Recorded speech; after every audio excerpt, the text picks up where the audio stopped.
welcome back to another episode of Beat the Odds. It's Bassem Khalaf here once again. I'm happy to provide you guys my KBO pick today as I make my way towards that 500 mark. And I'm also going to be breaking down two NBA teams. I'm going to break down the Philadelphia 76ers from the East and the Houston Rockets from the West. I'm going to explain to you guys why I believe these teams are dangerous despite coming out of that 6th seed. So without further ado, let's go ahead and get started with some KBO baseball. KBO, we're going to have the NC Dinos favored at minus 157 hosting the Samsung Lions. For the NC Dinos, it's going to be Choi Sung Young on the mound for them. He is 1-1 with a 4.93 ERA so far this season. He's really had some early struggles early in the year. He kind of been a little bit better. But with that being said, he has given up 4 walks in 2 consecutive starts. So command control, really not there for him right now. In a league that doesn't give up much home runs, he has given up a home run in 6 out of his 7 starts. So you might want to keep that in mind with the pick that I am going to make. Samsung Lions will have Baek Jung-hyun on the mound. The 33-year-old is 4-4 with a 4.86 ERA so far this season. He's really had an up and down season so far. So he's had 10 starts. Only had a consecutive quality starts once so far. It seems like once he has a quality start, the next time out he really struggles. So him going against this NC Dinos lineup, who leads the league in home runs with 80, I think he's going to struggle coming out today. So with that being said, and not knowing what to get out of these pitchers, I am going to take that over 10.5. I hope you guys like this pick because I'm really confident in this one. So please go ahead and take this pick. That is going to be it for KBO talk, and let's go ahead and dive into some NBA basketball.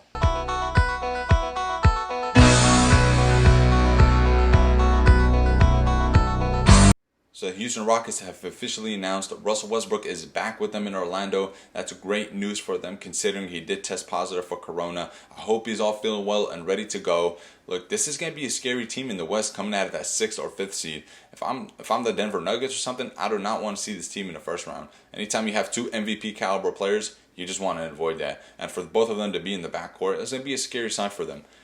I mean, I think once they got rid of Clint Capella, they did struggle early on to find their groove. They lost some terrible ball games. One of them to the Hornets. I was watching that game. They weren't even able to crack 90 points in that ball game. I think James Harden had over 10 turnovers. So yes, it's been a little bit struggle for them to adjust. But look, if this team is able to run up and down the floor as they should, they're going to have some real good success there. Look, they got a bunch of 3-point shooters. Let's look at the list. Eric Gordon, obviously he's a knockdown from anywhere on the court. They picked up Daniel House, who's a great 3-point shooter. DeMarre Carroll, Jeff Green, Ben McLemore, Austin Rivers.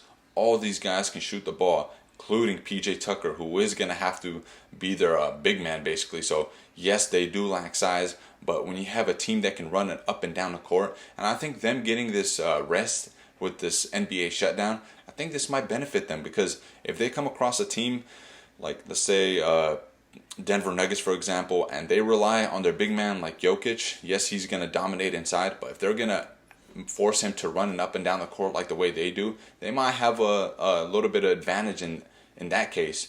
But look, they are going to have to find a way to rebound the ball. Obviously, playoff basketball is a little bit different, more physical. We saw what happened to them against Golden State a year or two back when they missed 27 straight threes. So if something like that happens to them, it's going to, turn for the worse. But I do see a lot of positives in this team. I think they could have a lot of success with James Harden and Russell Westbrook running that backcourt.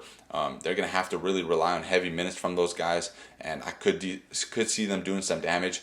Based on my team rating, I'm feeling pretty confident with them. I am going to give them a 7.6 out of 10 for what I do believe they can do in the playoffs, considering they are in the 6th seed. I think they're going to have a lot of success.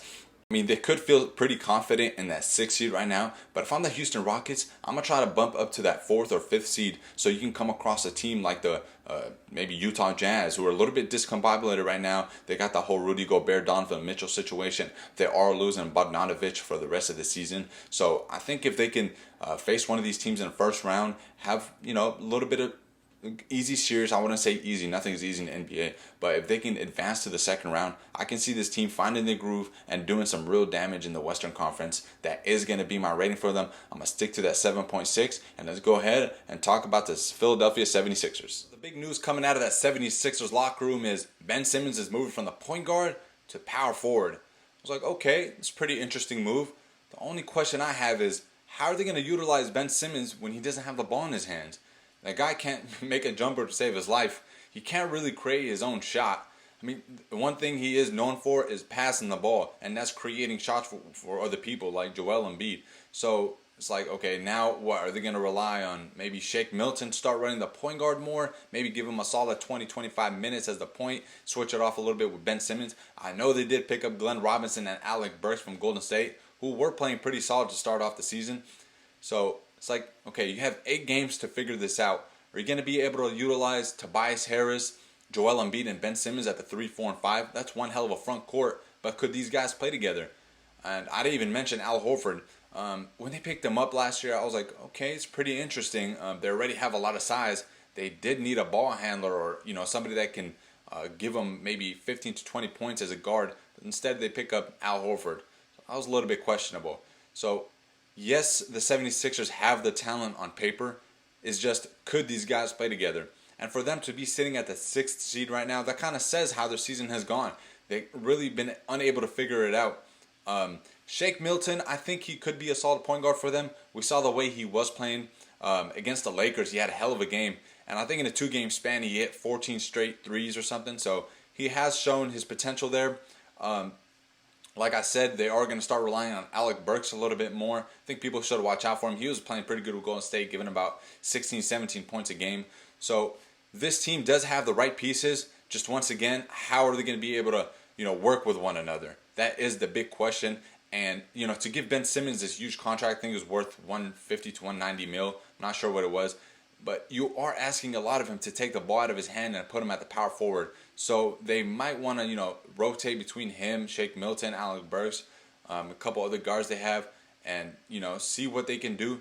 Like I said, they have 8 games to figure it out until the playoffs start. So I'm not sure who they're going to come across 6th against the 3rd seed, or maybe they move up to the 5th seed and, maybe play a team like the Raptors, or, if they come across Celtics, that'll be a tough matchup with them considering how many guards the Celtics have. So I am going to give this team a 6.9 out of 10. I am still pretty confident that they could do damage because of their all-star caliber players like Joel Embiid, who is a superstar. My mistake in that one. Ben Simmons, who is a superstar as well, but Tobias Harris and Al Horford. So these are all guys that look good on paper. Now it's just a matter of how are we going to be able to utilize them to their full potential. So 6.9 out of 10 it is. I could see them doing some damage if they do advance to the 2nd round. That is going to be it for my 76ers rating. I hope you guys have a better understanding of how I feel about them and the Houston Rockets. Thank you guys for tuning in once again. I will be back tomorrow with more KBO picks, breaking down more NBA teams. I'm going to start picking up the pace as the playoffs and regular season head our way. So thank you guys for watching once again. Please don't forget to like and subscribe and share my videos. Hope you guys enjoy the rest of your Monday.